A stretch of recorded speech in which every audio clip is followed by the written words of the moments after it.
भोपाल एक शहर जो अपनी खूबसूरती और शांति के लिए जाना जाता है, मगर 11 नवंबर 2013 की उस रात ने इस शहर को एक ऐसी दहला देने वाली घटना से रूबरू कराया जिसने हर किसी के रोंगटे खड़े कर दिए। यह कहानी है पंचवटी कॉलोनी के मनीष तख्तानी की, एक ऐसे इंसान की जिसका जीवन बाहर से देखने में किसी सपनों की दुनिया से कम न था। लेकिन इस सपनों की दुनिया का अंत इतना भयावह होगा, ये किसी ने सपने में भी नहीं सोचा था। आइए इस दिल दहलाने वाली सच्चाई को करीब से जानते हैं, जहां प्यार, धोखा और हवस ने एक खुशहाल परिवार को तहस नहस कर दिया। नमस्कार दोस्तों, मैं विनय कुमार। मनीष तख्तानी एक नामी प्लाईवुड कारोबारी अपने पिता दिलीप तख्तानी के साथ मिलकर भोपाल में अपने कारोबार को नई ऊंचाइयों तक ले जा रहा था। तख्तानी परिवार का नाम शहर में सम्मान के साथ लिया जाता था। मनीष का घर, उसकी खूबसूरत पत्नी सपना और उनकी नन्ही सी बेटी इशिका के साथ एक मिसाल था सुखी और समृद्ध जीवन का। सपना खंडवा की रहने वाली न सिर्फ रूप की मलिका थी, बल्कि उसका चंचल और हंसमुख स्वभाव हर किसी को अपना दीवाना बना लेता था। मनीष जो देखने में आकर्षक और व्यवहार में सौम्य था, और सपना की जोड़ी मानो बनी बनाई थी।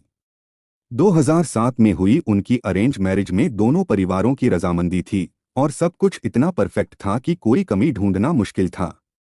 इशिका के जन्म के बाद तो ये परिवार और भी पूरा हो गया, मगर किसे पता था कि इस हंसी खुशी की तस्वीर के पीछे एक ऐसी साजिश पनप रही थी जो सब कुछ तबाह कर देगी। 11 नवंबर 2013 की रात की एक फोन कॉल ने पुलिस के होश उड़ा दिए। कॉलर की कांपती आवाज में दहशत थी। साहब, बरखेड़ा पठानिया के जंगल में एक अधजली लाश पड़ी है। इतनी बेरहमी से जलाया गया है कि चेहरा पहचानना नामुमकिन है। पुलिस तुरंत हरकत में आ गई। बरखेड़ा पठानिया का इलाका, जहां जंगल और खंडहरों का सन्नाटा पसरा था, वहां पहुंचते ही पुलिस की सांसें थम गईं।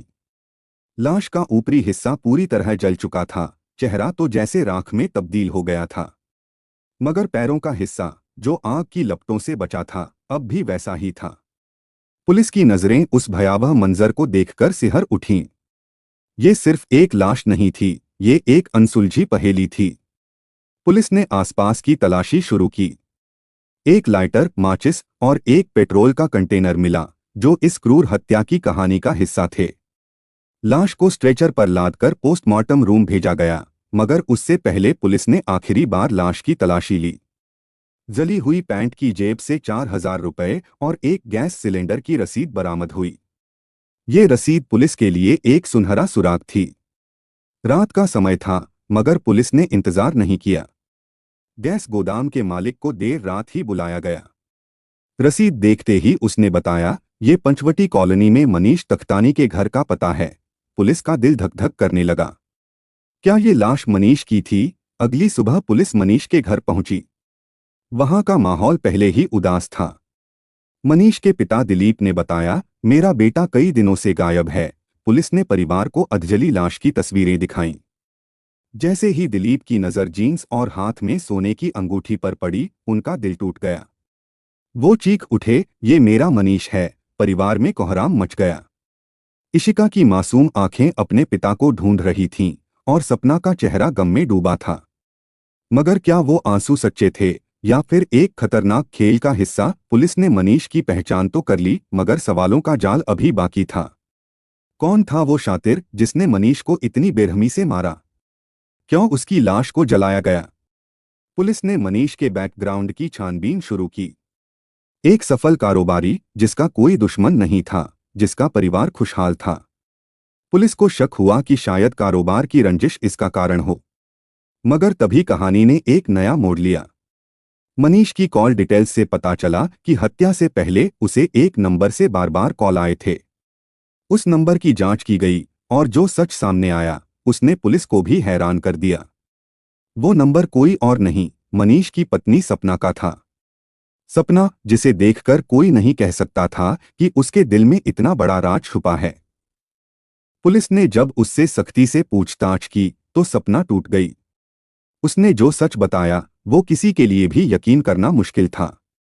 सपना का अपने पति के दोस्त हर्षप्रीत सलूजा के साथ अवैध संबंध था।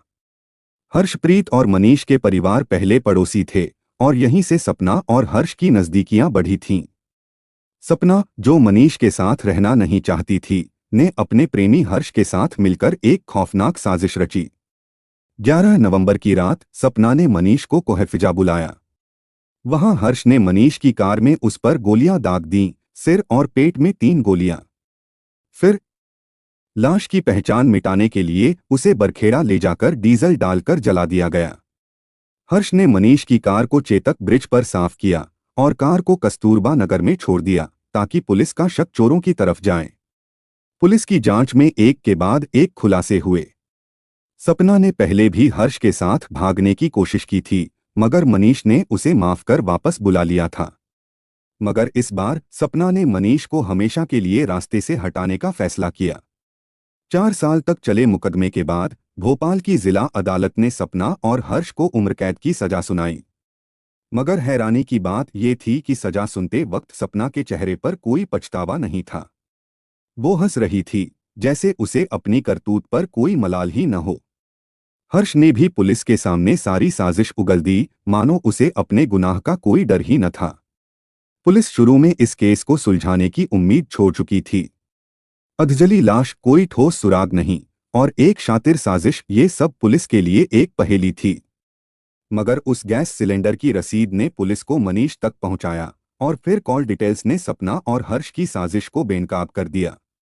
इस केस ने न सिर्फ भोपाल को झकझोरा, बल्कि ये सवाल भी छोड़ गया कि प्यार और विश्वास की आड़ में इतना बड़ा धोखा कैसे हो सकता है। एक मासूम बच्ची इशिका अपने पिता को खो चुकी थी और उसकी मां जेल की सलाखों के पीछे थी। एक परिवार जो कभी हंसी खुशी का प्रतीक था, अब सिर्फ एक दर्दनाक कहानी बनकर रह गया।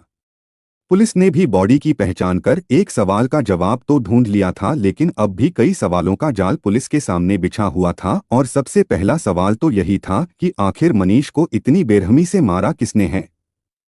अब पुलिस सबसे पहले मनीष के बैकग्राउंड के बारे में खंगालती है तो पुलिस को पता चलता है कि मनीष भोपाल का जाना माना कारोबारी है। उसका कारोबार काफी अच्छा है। यह देखकर पुलिस को लगता है कि शायद यही तरक्की उसकी जान जाने की वजह हो सकती है। पुलिस मनीष के पिछले रिकॉर्ड्स चेक करती है, आसपास के लोगों से पूछताछ करती है। मनीष की मौत का रहस्य ऐसा था, मानो कोई गहरी पहेली हो जिसका हर टुकड़ा पुलिस को उलझन में डाल रहा था। कोई ऐसा सुराग नहीं मिल रहा था जिससे यह साबित हो सके कि मनीष की किसी के साथ दुश्मनी थी या फिर कोई छोटी मोटी अनबन भी।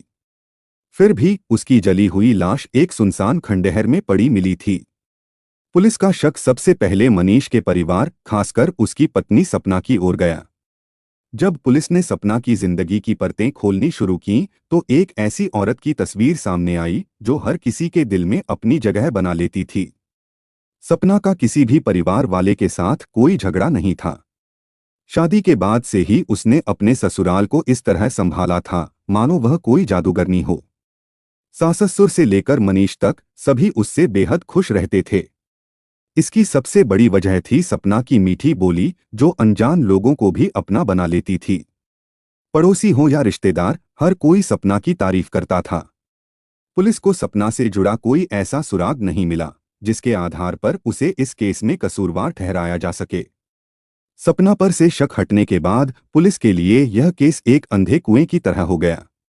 न परिवार में कोई कातिल था, न ही मनीष किसी दुश्मन का शिकार बना था। अब पुलिस ने जांच को नई दिशा दी और मनीष के कॉल रिकॉर्ड्स और लोकेशन की पड़ताल शुरू की। कॉल डिटेल्स से एक चौंकाने वाला खुलासा हुआ, मनीष की आखिरी लोकेशन भोपाल के कस्तूरबा नगर में थी। पुलिस तुरंत उस इलाके की ओर रवाना हुई। वहां छानबीन के दौरान एक लावारिस कार मिली जिसका मालिक मनीष था। सुराग की उम्मीद में पुलिस ने कार की तलाशी शुरू की। जैसे ही दरवाजा खोला, अंदर का मंजर ऐसा था कि रोंगटे खड़े हो जाएं। सीट से लेकर स्टीयरिंग तक सब कुछ खून से लथपथ था। यह खून किसका था? इस सवाल का जवाब ढूंढने के लिए पुलिस ने खून के सैंपल लैब में भेजे। जब रिपोर्ट आई तो सच सामने आया, यह खून मनीष का ही था। यह जानकर पुलिस के होश उड़ गए, क्योंकि मनीष की लाश तो किसी खंडहर में मिली थी, जबकि यह कार कस्तूरबा नगर में खड़ी थी। पुलिस ने अंदाजा लगाया कि शायद मनीष को कार में ही मारा गया होगा और बाद में उसकी लाश को खंडहर में ले जाकर जला दिया गया। लेकिन यह साजिश किसने रची? यह सवाल एक अनसुलझा राज बनकर रह गया था। पुलिस को इस गुत्थी को सुलझाने में पसीने छूट रहे थे। अब पुलिस ने मनीष की कॉल डिटेल्स दोबारा खंगाली। तभी उनकी नज़र एक अनजान नंबर पर पड़ी जिससे मनीष की कई बार बात हुई थी। मनीष ने भी उस नंबर पर कई कॉल किए थे, लेकिन यह नंबर था किसका? पुलिस ने दिन रात मेहनत करके उस नंबर की जानकारी निकाली और फिर जो खुलासा हुआ उसने सबको हक्का बक्का कर दिया। यह नंबर सपना के नाम पर रजिस्टर्ड था, वही सपना जो मनीष की पत्नी थी। आखिर सपना ने अपने ही पति को अनजान नंबर से कॉल क्यों किए? और यह बात उसने पुलिस से छुपाई क्यों? पुलिस ने सपना को पूछताछ के लिए बुलाया। जब उससे पूछा गया कि उसने मनीष से उस अनजान नंबर से बार बार बात क्यों की, तो सपना के चेहरे का रंग उड़ गया। वह पुलिस को गोलमोल जवाब देती रही, लेकिन उसके माथे की शिकन ने उसका डर बयां कर दिया। पुलिस ने सख्ती बरती तो सपना टूट गई और उसने सच उगल दिया। उसने कबूल किया कि मनीष की मौत में उसका हाथ था, लेकिन कत्ल करने वाला वह नहीं बल्कि कोई और था। यहाँ कहानी में एक नया मोड़ आया। सपना ने एक नाम लिया, हर्षप्रीत। सपना ने बताया कि हर्षप्रीत मनीष का करीबी दोस्त था। वह मनीष के परिवार से इतना घुला मिला था कि बिना झिझक उनके घर आया जाया करता था। हर्षप्रीत एक रईस बिजनेस फैमिली से था और खुद भी एक कामयाब बिजनेसमैन था। पहले तो हर्षप्रीत मनीष के घर से थोड़ी दूर पर रहता था। क्या हर्षप्रीत ही इस खूनी साजिश का मास्टरमाइंड था, या फिर सपना अभी भी कोई राज छुपा रही थी? यह गुत्थी अभी अनसुलझी थी और पुलिस के सामने अब एक नया रास्ता खुल चुका था। पर फिर यह अपनी फैमिली के साथ मनीष के पड़ोस में ही आ गया। हर्षप्रीत का मनीष के घर आना जाना अब और बढ़ गया था। परिवार को भी उसके आने से कोई आपत्ति नहीं थी। लेकिन यहीं से शुरू हुआ एक ऐसा खेल जिसने सब कुछ तहस-नहस कर दिया। हर्षप्रीत जो अनमैरिड था, सपना की मजाकिया बातों, उसके चुलबुले अंदाज और लड़कपन पर फिदा हो गया। वह धीरे धीरे सपना के प्यार में डूबता चला गया।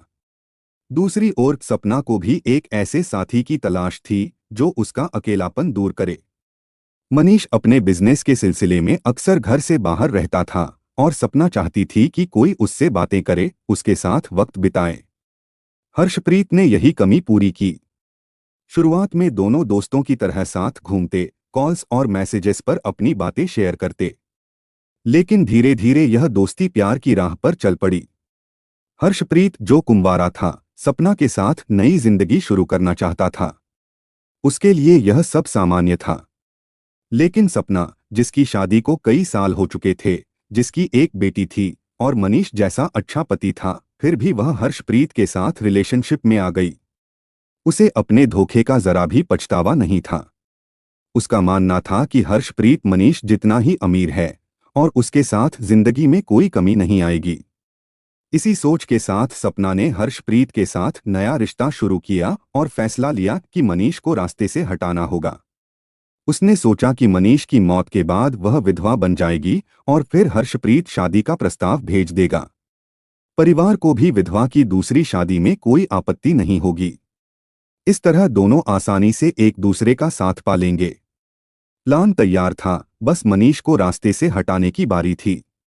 लेकिन सिर्फ मारना ही काफी नहीं था, शक से बचना भी जरूरी था।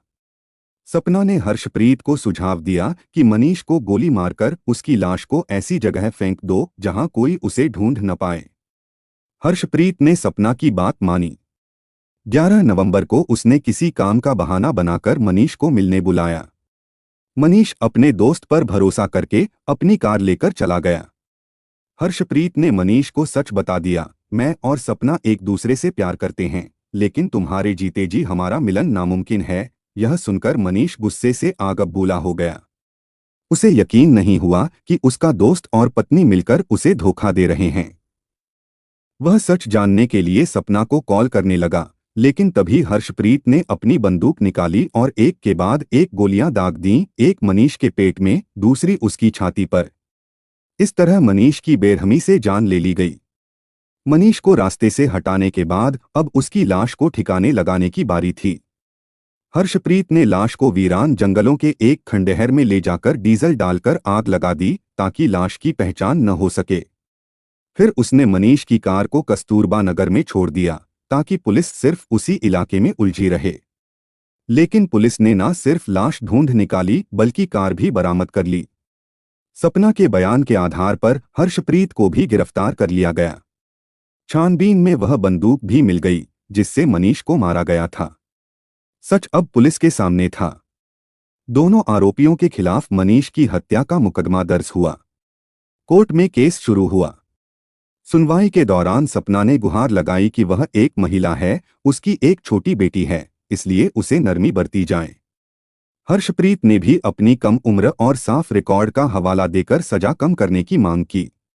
लेकिन दोनों ने जो किया वह गलती ही एक सोची समझी साजिश थी। दोनों एक दूसरे पर आरोप लगाते रहे। हर्षप्रीत का कहना था कि सपना ने उसे उकसाया, जबकि सपना कहती थी कि मनीष को हर्षप्रीत ने मारा। 4 साल तक मुकदमा चला। आखिरकार कोर्ट ने दोनों पर 11,000 रुपए का जुर्माना और उम्र कैद की सजा सुनाई। सजा सुनकर हर्षप्रीत की आंखों से आंसू छलक पड़े, जबकि सपना कोर्ट में खिलखिलाकर हंसने लगी। लेकिन जेल जाते वक्त उसे अपने किए का पछतावा हुआ। वह फूट फूट कर रोने लगी। हर्षप्रीत पर आरोप लगाते हुए बोली, मैं बेकसूर हूं, मुझे नहीं पता था कि वह मनीष को मार देगा, लेकिन अब पछतावे का कोई फायदा नहीं था। मनीष की जान जा चुकी थी और दोनों को सजा मिल चुकी थी। इस घटना को सुनाने का मेरा मकसद किसी के दिल को ठेस पहुंचाना नहीं है, बल्कि इस कहानी के माध्यम से लोगों को जागरूक करना है। कोई भी रिश्ता किसी की जान से बड़ा नहीं होता। प्यार में धोखा जब हदें पार कर जाए तो वो प्यार नहीं, एक जुर्म बन जाता है। मनीष तख्तानी की मौत हमें यही सिखाती है, अगर रिश्ता टूट रहा है तो सच बोलो, लेकिन किसी की जिंदगी छीनकर नहीं। धोखा कभी समाधान नहीं होता।